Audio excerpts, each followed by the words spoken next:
All right, let's take a look at the practice test. For the instructions, we're told to use the given point on the terminal side of angle theta to find the value of the trigonometric function indicated. So for problem 1, we're trying to figure out what is sine of theta given this point where the x value is going to be the square root of 5 and the y value is going to be 2. So the first thing is to write out your definition for the sine of theta. So the sine of theta is given to us as y over r. So I know right now that the y value is 2. So you can just replace that and just put this as a 2 here. But I don't have my r value. If you wanted to figure out the r value, remember this is the square root of x squared plus y squared. So just plug in what you have. So this is the square root of, you'd have the square root of 5 squared plus you'd have 2 squared. So r would be equal to the square root of, the square root of 5 squared is 5, and then plus 2 squared is 4. 5 plus 4 is 9, so this is r is equal to the square root of 9, which equals 3. So now I can get rid of this r here and just replace it with the 3, and I have my sine of theta. It's just going to be 2/3. Okay, for problem 2, we want to find the cosecant of theta given this point where the x value is 2 and the y value is 2 times square root of 3. So let's say that the cosecant of theta, which I want you to remember is the reciprocal of the sine of theta. So the sine of theta is y over r. The cosecant of theta is r over y. So let's write r over y. Typically, when you write this definition, you'll say y is not allowed to be equal to 0. But here we know specifically that y is going to be 2 times the square root of 3. So we'll just plug that in. And again, we just want to figure out what is the value for r. So r is equal to the square root of x squared plus y squared. So r is equal to the square root of, you'd have 2 squared. So 2 squared plus you have this 2 times square root of 3 squared. So r is equal to the square root of, we know 2 squared is 4, then plus, this one's a little bit tricky. So again, you want to use your rule where you say that 2 would be squared. So that would give me 4. Let me write this over here. So 4. And then times the square root of 3 would be squared. So that would give me 3. So 4 times 3 would be 12. So that's what I want there. Okay, so 4 plus 12 is 16. So let's say r is the square root of 16. So then r is going to be the square root of 16 is 4.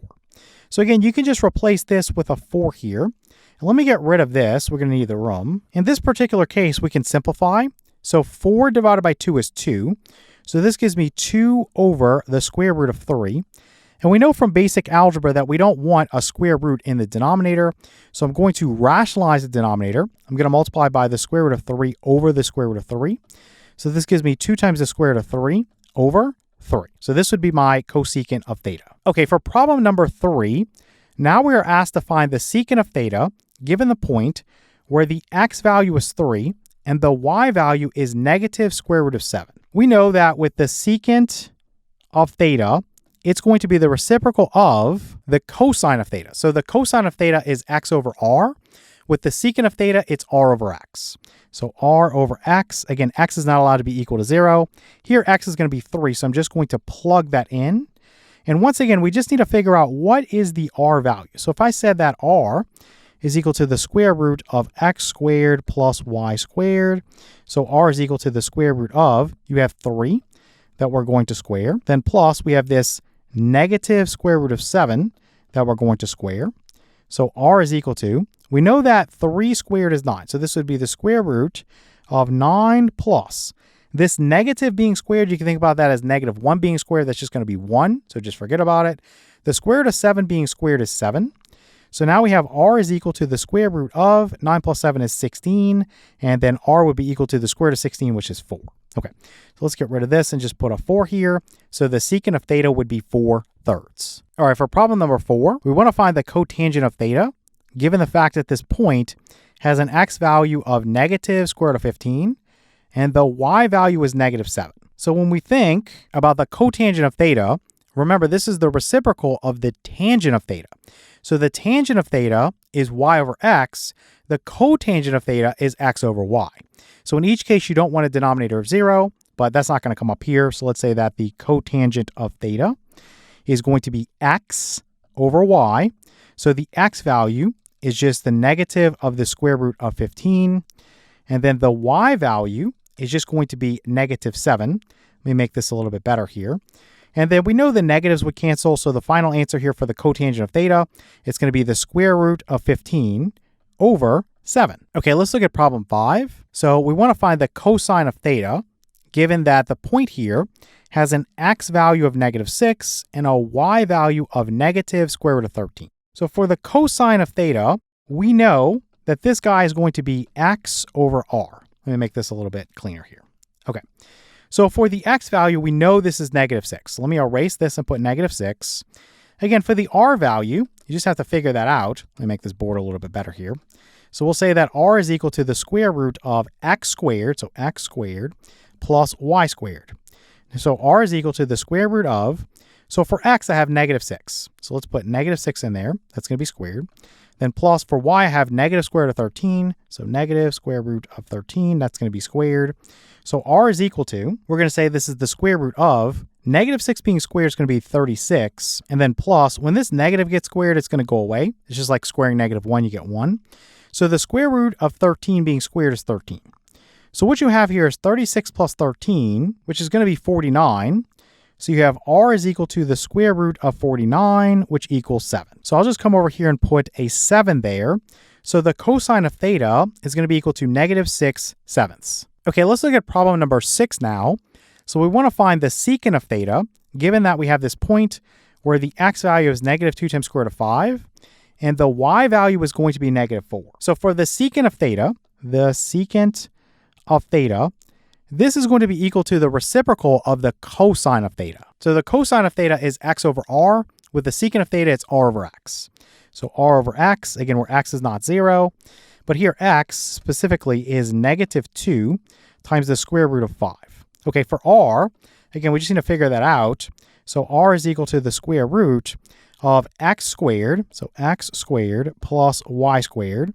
So r is equal to the square root of, for x, I have -2. So -2 times the square root of 5, so that's going to be squared. And then plus, you have this -4 here for y, so that's going to be squared as well. Okay, so r is equal to, this first guy is a little bit tricky. So the -2 is being squared, both the negative and the 2. Okay, so if I had -2 being squared, this would be 4. Okay, so that's the first part of that. So you have a 4 there, then times the square root of 5 is being squared, so that's 5. So 4 times 5 would be 20. So this is r is equal to the square root of, this first part is 20, then plus -4 being squared is 16. So r is equal to the square root of 20 plus 16 is 36. And the square root of 36 is 6. So I can replace this r with a 6 here. And let me get rid of all this. And we'll just simplify this. So what I'm going to do is cancel a common factor of 2 between the numerator and denominator. So 6 divided by 2 is going to be 3. And so essentially you'll have -3 over the square root of 5. And again, we want to rationalize the denominator. So I'm going to multiply by the square root of 5 over the square root of 5. And so this equals the negative of 3 times the square root of 5 over 5. Okay, for problem number 7, again, we want to find the secant of theta, given that we have this point where the x value is 2 times square root of 3, and the y value is -2. So once again, for the secant of theta, it's a reciprocal of the cosine of theta. Cosine of theta is x over r. So the secant of theta is r over x, again, where x is not 0. So let me write this out, that the secant of theta is going to be r over x. And again, for the r, we're going to say this is the square root of x squared plus y squared. We know what x is, so let me plug this in. So this is 2 times the square root of 3. Then for the r value, let's just plug in. So r is equal to the square root of, you have x being squared, so you have 2 times square root of 3 being squared. So again, if you square 2, you get 4. If you square the square root of 3, you get 3. So it's just like I multiplied 4 times 3 to get 12. So I'm going to put 12 in here. Then plus, if I square the -2, I get 4. So here we have r is equal to the square root of 12 plus 4 is 16. And the square root of 16 is going to be 4. So I can get rid of this and just put a 4 here. Now, again, I just want to simplify. So let's get rid of this. And let's cancel a common factor of 2 between numerator and denominator. 4 divided by 2 is 2. So what this is going to give me here is 2 over the square root of 3. But again, I want to rationalize my denominator. So I'm going to multiply this by the square root of 3 over the square root of 3. So that's going to give me, we have 2 times the square root of 3 over 3. So that's going to be my secant of theta. Again, 2 times square root of 3 over 3. Okay, let's take a look at problem number 8 now. So now we want to find the cosine of theta, given that we have this point where the x value is negative square root of 13, and the y value is going to be 6. So let's just go ahead and say that the cosine of theta is going to be equal to, again, this is the x value over the r value.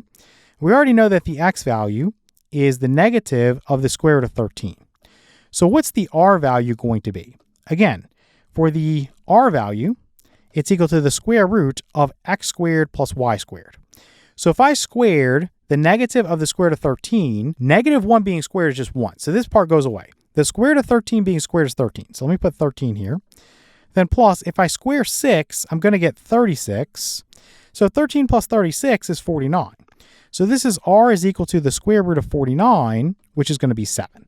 So let's put a 7 there. And that's basically it. You could put the negative out in front if you're more comfortable with that. So the cosine of theta is equal to the negative of the square root of 13 over 7. All right, for the next two problems, for the instructions, we want to find the trigonometric function values of angle theta if its terminal side is defined by the given ray. So we have this problem 9 here, where we're given negative 6x minus y is equal to 0, where x is less than or equal to 0. So for this one, you have to do a little bit more work, but it's the same as the other problems we've been working on. Essentially, you need to figure out what is the x value, what is the y value, what is the r value, and then plug into your 6 trigonometric functions. That's all you're going to do. So for this guy right here, we cannot pick an x value of 0. We talked about that in the lesson. But you can pick an x value that's less than 0. So it has to fall into this guy right here. So I'm going to choose an x value of negative 1.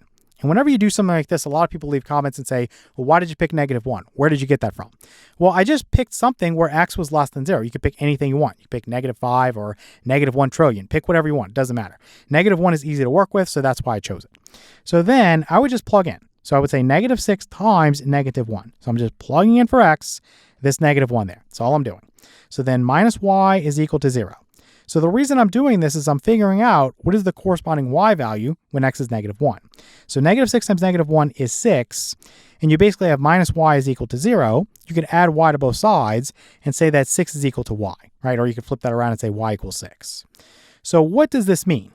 Well, this is an ordered pair, right? So when x is negative 1, y is 6. So you could write this as negative 1 comma 6 like this. I'm not going to do that because I don't think we need it here. But I am going to have to find my r value. And so that is the square root of x squared plus y squared. So let me write r is equal to this. X being squared, negative 1 squared is 1. Then plus y being squared, 6 squared is 36. So r here is going to be the square root of 37. So the square root of 37. So once you figure out what is x, what is y, and what is r, you just plug in to those 6 trigonometric functions that you have. So just pull out your definitions, and you say that the sine of theta is equal to y over r. We'll plug it in a moment. And then we have that the cosine of theta is going to be x over r. And then we have the cosecant of theta is going to be r over y. It's the reciprocal of the sine of theta. And then we have the secant of theta, which is going to be r over x. It's the reciprocal of the cosine of theta. And then you have your tangent of theta, which is going to be y over x. And then the reciprocal of that is going to be the cotangent of theta, which is going to be x over y. Let me make this theta a little bit better. So once you have all this written out, just plug in. So for every place I see a y, I'm just going to plug in a 6. So here, and then here, and then here, and then here. Okay, that's all I have to do. Then everywhere I see an x, I'm going to plug in a negative 1. So that's going to be here, and also here, and here. So let's put a negative 1 there, a negative 1 there, and a negative 1 there. Okay, everywhere I see an r, I'm going to replace that with the square root of 37. So you have your square root of 37 here. You have your, let me erase that. So this is the square root of 37 here, and make that 3 a little bit better. And then the square root of 37 here, and then your square root of 37 here. Okay. So we're not done because there's simplifying we can do. So I'm just going to come to a fresh sheet so we have a little bit more room to work. So for this top one, the sine of theta, you need to rationalize the denominator. So I'm going to multiply by the square root of 37 over the square root of 37. So this would give me 6 times the square root of 37 over 37. So that's your sine of theta. For the cosine of theta, again, I need to rationalize the denominator. So this is times the square root of 37 over the square root of 37, which would give me, let me actually move this over just a little bit so it fits. So the negative of the square root of 37 over 37. And then down here, this one's fine as it is, the cosecant of theta. You can just leave it as the square root of 37 over 6. For the secant of theta, I would say that this is the negative of the square root of 37. And then for the tangent of theta, I would just say this is negative 6. For the cotangent of theta, I would leave that as negative 1 over 6, or you could just say negative of 1/6, whatever you want to do. All right, let's take a look at problem number 10. So here we have negative 4x plus 7y is equal to 0. And specifically, we're saying that x is less than or equal to 0. So again, I want to choose something for x that's not going to violate this guy right here. You cannot pick 0 and have the point 0, 0. But basically, anything else for x that does not violate this guy is good to go. So pick something where x is strictly less than 0. Let's just pick negative 7 for x. I think that would work out nicely. So I'm just going to say that x is equal to negative 7. And I need to figure out what is the corresponding y value. So negative 4 times negative 7 plus 7 times y is equal to 0. Now, the reason I picked negative 7 for x is because it's going to work out to be a nice integer. I know a lot of people are going to ask, well, where did you get the negative 7 from? Well, I just chose something where x was less than 0. That's all I did. So negative 4 times negative 7 is 28. Then plus 7y is equal to 0. Let's subtract 28 away from each side of the equation. I'll cancel this away or just erase it. And what we'll do is divide both sides of the equation by 7. So this is going to cancel, and you'll end up with y is equal to negative 4. Let's put this right there. Let's get rid of this. So once we know x is negative 7, y is negative 4, we just need to figure out what is the r value. So r is equal to the square root of x squared plus y squared. So x is negative 7.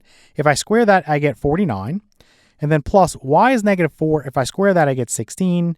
So 49 plus 16, that's going to be 65. So this is the square root of 65. So let's put r is equal to the square root of 65. And again, just like in the last problem, you can write everything out first and then fill things in. I think that's probably the best way to do it. So I'm going to say the sine of theta is the y over r. And then over here, let's say that the cosine of theta is x over r. And then your cosecant of theta is the reciprocal of the sine of theta. So this is r over y. And then your secant of theta is the reciprocal of cosine of theta. So it's r over x. And then your tangent of theta is y over x. And your cotangent of theta, again, it's x over y. It's just a reciprocal of this guy over here, the tangent of theta. Okay, once you've written all this out, just go through and plug in. So everywhere you see a y, just plug in a negative 4. So let's come through here. So negative 4, right there, negative 4, and right there, negative 4. Okay, so everywhere you see an x, let's plug in a negative 7. So this is negative 7, and this is negative 7, and this is negative 7. And that kind of looks like a negative 1, so let me fix that, and maybe I can make this one a little bit better. And then this is a negative 7. And then now we need to plug in for r. So r is the square root of 65. So square root of 65. And then square root of 65. And then square root of 65. And then square root of 65. And that's it. Let me grab these. And let me actually come to a fresh sheet. And my pasting goes so well here. So let me fix this. This is negative 4. So negative 4 over the square root of 65. Okay. So let me move this over just a little bit so we have some room. So I'm going to say this is equal to, again, I want to rationalize the denominator. So I'd multiply negative 4 times the square root of 65. So that's negative 4 times the square root of 65. This would be over. The square root of 65 times the square root of 65 is 65. So just rationalizing the denominator there, nothing special. This guy, you really don't need to do anything other than you can put the negative out in front. So the negative of the square root of 65 over 4. Let me make the 5 a little bit better. For this one, negative over negative is positive, so let's just say this is 4/7. Okay, let me slide this back over a little bit so I have some room, and I'll say this is equal to, again, this is one where you need to rationalize the denominator, so I'm going to multiply by the square root of 65 over the square root of 65. So this is negative 7 times the square root of 65 over 65. Then this guy, again, you could just put the negative out in front. So the negative of the square root of 65, and this 65 looks terrible, so let me fix this 5. This would be over your 7. And down here, negative over negative is positive, so this is just 7/4.